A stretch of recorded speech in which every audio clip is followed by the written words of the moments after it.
Bacaan dari Kitab Pertama Raja-Raja. Sekali peristiwa, Tuhan berkata kepada Nabi Elia, "Elisa bin Safat dari Abel Mehola, harus kuurapi menjadi nabi menggantikan engkau." Maka pergilah Elia menemui Elisa bin Safat. Pada waktu itu, Elisa sedang membajak dengan 12 pasang lembu, dan ia sendiri mengendalikan yang ke-12. Elia lewat di dekatnya dan melemparkan jubahnya kepada Elisa. Segera Elisa meninggalkan lembu-lembunya, mengejar Elia dan berkata, "Perkenankanlah aku mencium ayah dan ibuku dahulu, lalu aku akan mengikuti engkau." Jawab Elia kepadanya, "Baiklah, pulanglah dahulu dan ingatlah apa yang telah kuperbuat kepadamu." Elisa lalu meninggalkan Elia, mengambil pasangan lembu itu dan menyembelihnya. Lalu ia memasak dagingnya dengan kayu bajak itu sebagai kayu api, dan memberikan daging itu kepada orang-orangnya, dan mereka pun memakannya. Sesudah itu, bersiaplah Elisa, lalu mengikuti Elia dan menjadi pelayannya. Demikianlah sabda Tuhan.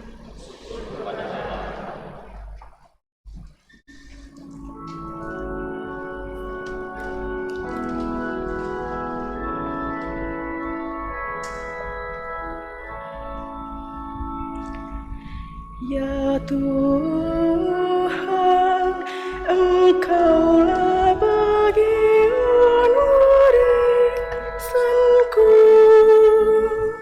Ya Tuhan, Engkaulah bagian warisanku. Jagalah aku, ya Allah, sebab padamu aku berlindung. Aku berkata kepada Tuhan, Engkaulah Tuhanku. Engkaulah bagian warisan dan pialaku. Engkau sendirilah yang meneguhkan bagian yang diundikan kepadaku. Ya Tuhan, Engkaulah bagian warisanku. Aku memuji Tuhan yang telah memberi nasihat kepadaku. Pada waktu malam, aku diajar oleh hati nuraniku. Aku senantiasa memandang kepada Tuhan, karena Ia berdiri di sebelah kananku. Aku tidak goyah. Ya Tuhan, Engkaulah bagian warisanku.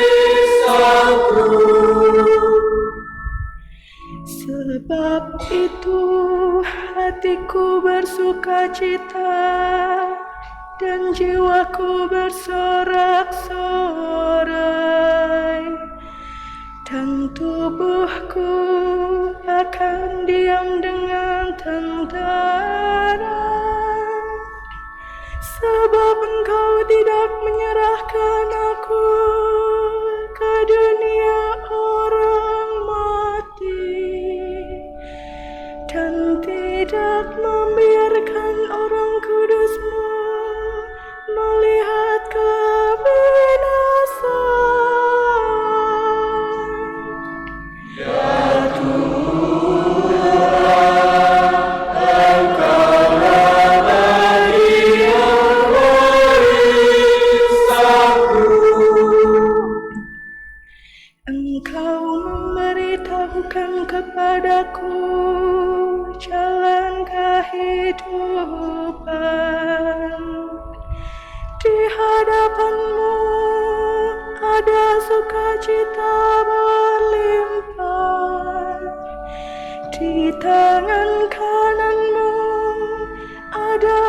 rahmat yang abadi.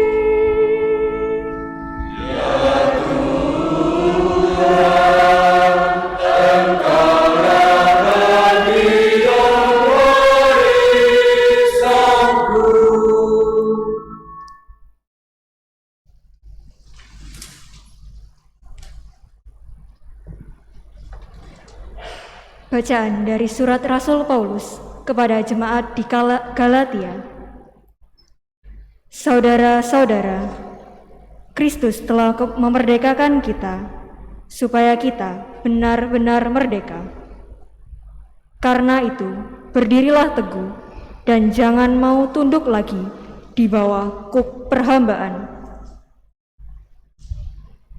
Memang kamu telah dipanggil untuk merdeka, tetapi janganlah kamu mempergunakan kemerdekaan itu sebagai kesempatan untuk hidup dalam dosa, melainkan layanilah seorang akan yang lain karena kasih.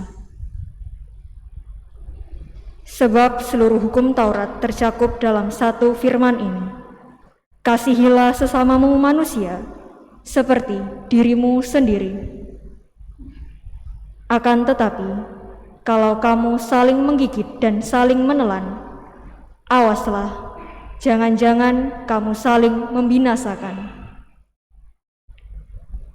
Maksudku ialah, hiduplah oleh Roh, maka kamu tidak akan menuruti keinginan daging.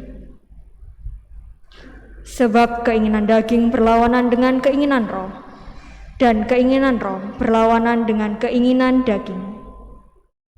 Karena keduanya bertentangan, sehingga setiap kali kamu tidak melakukan apa yang kamu kehendaki.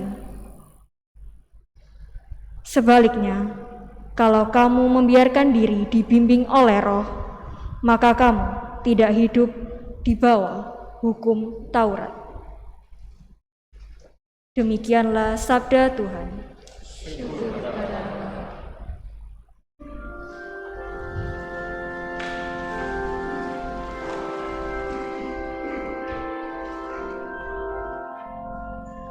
Haleluya, haleluya, haleluya.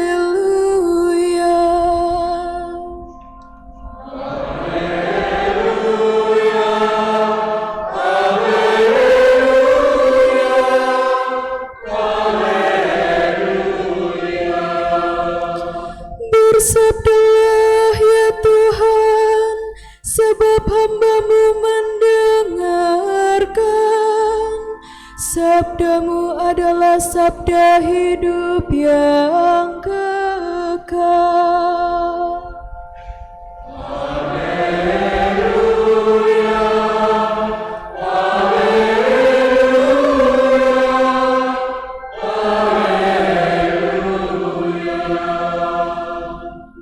Tuhan bersamamu.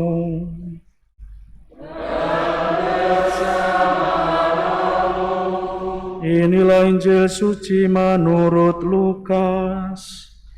Dimuliakanlah. Ketika hampir genap waktunya diangkat ke surga, Yesus mengarahkan pandangannya untuk pergi ke Yerusalem. Maka diutusnya beberapa utusan mendahului dia. Mereka itu pergi lalu masuk ke sebuah desa orang Samaria untuk mempersiapkan segala sesuatu baginya. Tetapi orang-orang Samaria itu tidak mau menerima dia karena perjalanannya menuju Yerusalem. Ketika dua muridnya itu, yaitu Yakobus dan Yohanes, melihat hal itu, mereka berkata, "Tuhan, bolehkah kami menyuruh api turun dari langit untuk membinasakan mereka?"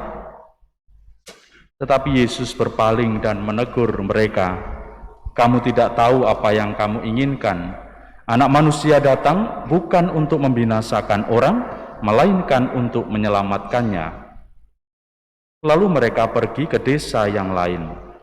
Ketika Yesus dan murid-muridnya melanjutkan perjalanan, datanglah seorang di tengah jalan berkata kepada Yesus, "Aku akan mengikuti engkau kemanapun engkau pergi." Yesus berkata kepadanya, Serigala mempunyai liang dan burung mempunyai sarang, tetapi Anak Manusia tidak mempunyai tempat untuk meletakkan kepalanya. Lalu kepada seorang lain Yesus berkata, "Ikutlah aku." Tetapi orang itu berkata, "Izinkanlah aku pergi dahulu menguburkan Bapakku." Tetapi Yesus menjawab, "Biarlah orang mati mengubur orang mati, tetapi engkau pergilah dan beritakanlah kerajaan Allah di mana-mana." Dan seorang lain lagi berkata, "Tuhan, aku akan mengikuti engkau, tetapi izinkanlah aku pamitan dahulu dengan keluargaku."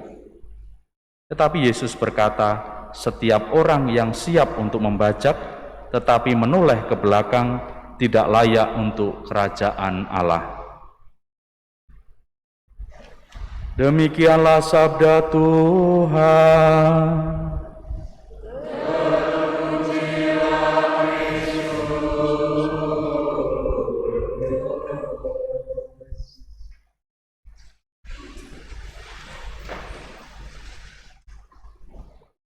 Saudara-saudariku yang terkasih, seringkali saya ditanya, kenapa Romo menjadi orang Katolik kok susah?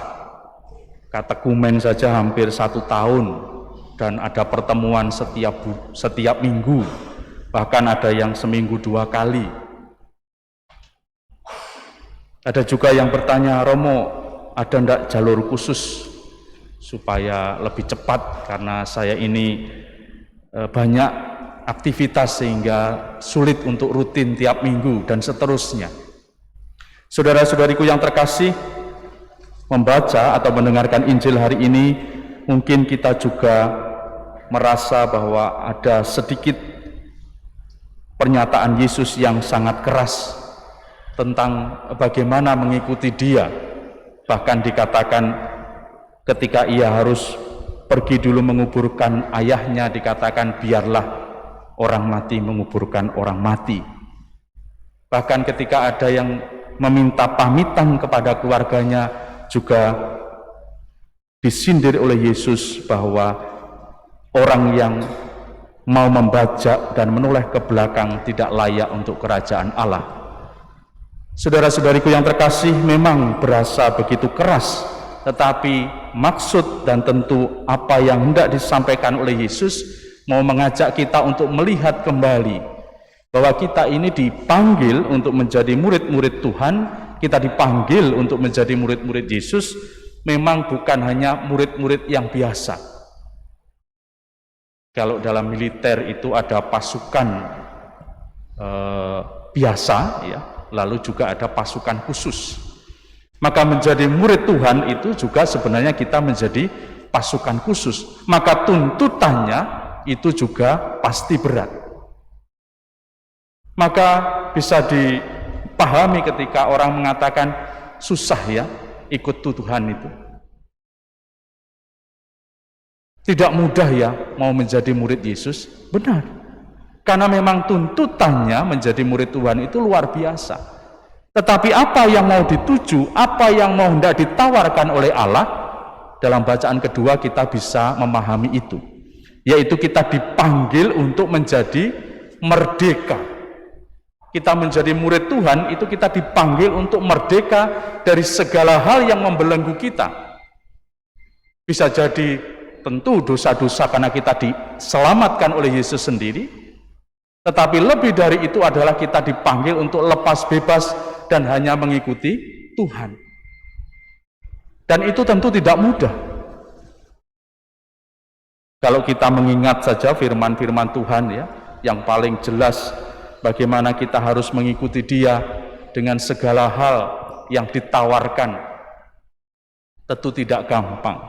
Apalagi kalau kita mau melihat bagaimana para pengikut Kristus, para rasul juga kita tahu semua bagaimana mereka harus menjadi pewarta yang berjuang.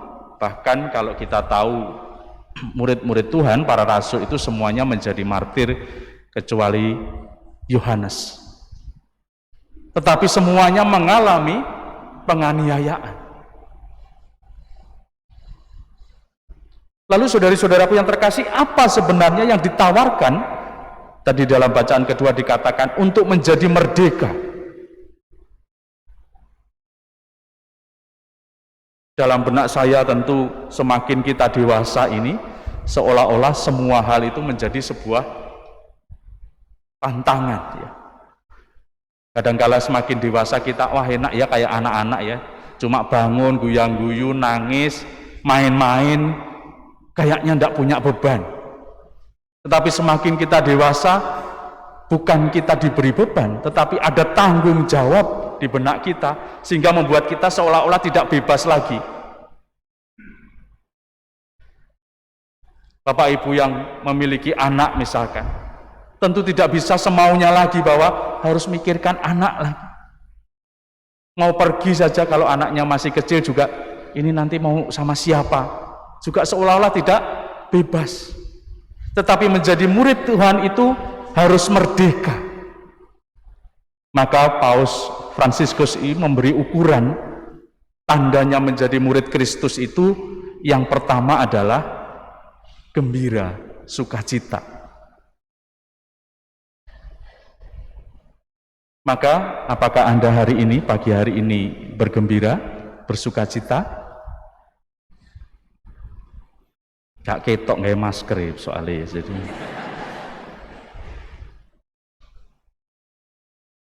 Tapi saya yakin Anda bersukacita, betul? Ya wis mantuk lah pokoknya endang bar.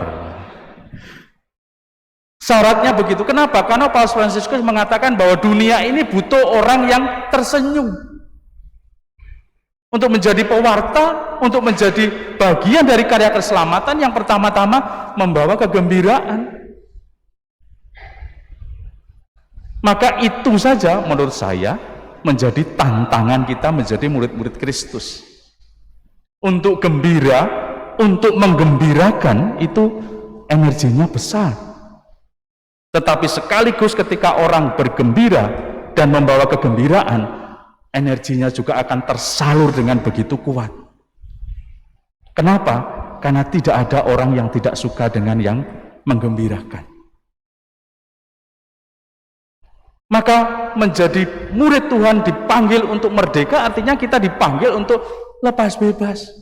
Maka katanya orang yang paling bahagia itu adalah orang yang bisa menertawakan hidupnya. Karena dia sudah merasa, ya sudah ya kayak gini ini mau apa. Tetapi bukan menyerah, tetapi memang ya inilah hidup saya Tuhan. Maka semakin kita dewasa kadang-kadang, wah Tuhan semoga-moga semuanya ini bisa selesai, semuanya ini bisa, supaya saya hidupnya bisa tenang, kan begitu. Doa orang semakin dewasa kan pengennya cuma begitu. Tapi dari kecil biasanya pengen sekolahnya lancar ya. Kalau sudah sekolah selesai supaya dapat pekerjaan kan gitu. Kalau sudah dapat pekerjaan, Tuhan supaya aku kau beri jodoh ya. Kalau sudah jodoh, Tuhan berilah kami keluarga yang bahagia. Kalau sudah punya keluarga, lalu banyak masalah, lalu Tuhan berilah aku ketenangan, kan begitu. Artinya saudari-saudaraku yang terkasih, apa yang disampaikan Tuhan dalam Injil hari ini sebenarnya mau mengajak kita untuk memang harus lurus mengikuti Tuhan. Kalau kita masih tolah-toleh, masih tengok-tengok, masih ragu-ragu, masih banyak beban, banyak hal kekhawatiran yang ada di belakang kita, memang kita menjadi tidak lurus, menjadi susah dan semakin berat. Apalagi kalau kita bicara tentang utusan dan murid-murid Tuhan sebagai pasukan khusus ini. Karena senjata kita itu bukan senjata yang gampang kita gunakan. Senjata kita adalah senjata cinta kasih. Menjadi rasul-rasul cinta kasih Allah. Ini yang tidak gampang, tidak mudah. Tetapi dayanya inilah yang menurut saya memberi kekuatan yang besar. Anda yang punya pasangan misalkan, punya pasangan yang begitu penuh kasih ya.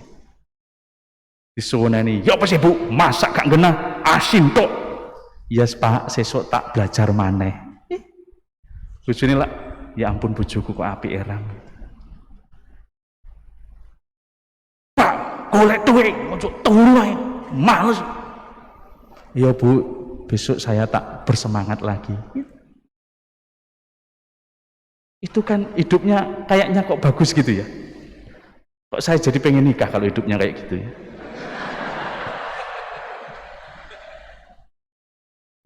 Tapi yang datang ke saya kok enggak gitu. Tapi tidak di Karangpilang semuanya baik. Saudara-saudariku yang terkasih, bagaimana ketika kita menjadi pribadi, menjadi murid Tuhan yang sungguh-sungguh tangguh ini, kita memang menjadi murid-murid yang merdeka. Kita menjadi pribadi yang merdeka. Semuanya sungguh didasari oleh kekuatan kasih. Maka sekali lagi saudari-saudaraku yang terkasih, hari ini kita diingatkan, memang cukup keras yang disampaikan Tuhan. Supaya kita lebih fokus, kita berani mengandalkan Tuhan, tentu dengan berbagai pergulatan hidup kita. Tetapi kalau kita tetap berani memilih iman ini, kita tetap beriman kepada Kristus dan berupaya terus untuk menjadi pribadi yang selaras dengan kehendak-Nya, pasti kita akan mendapatkan buahnya. Itulah yang juga terus diwartakan oleh Paulus, supaya kita menjadi pribadi-pribadi yang merdeka, pribadi-pribadi yang lepas bebas, karena kita tahu kebahagiaan, ketentraman dan ketenangan hanya ada di dalam Allah. Semoga berkat Allah menyertai kita sekalian.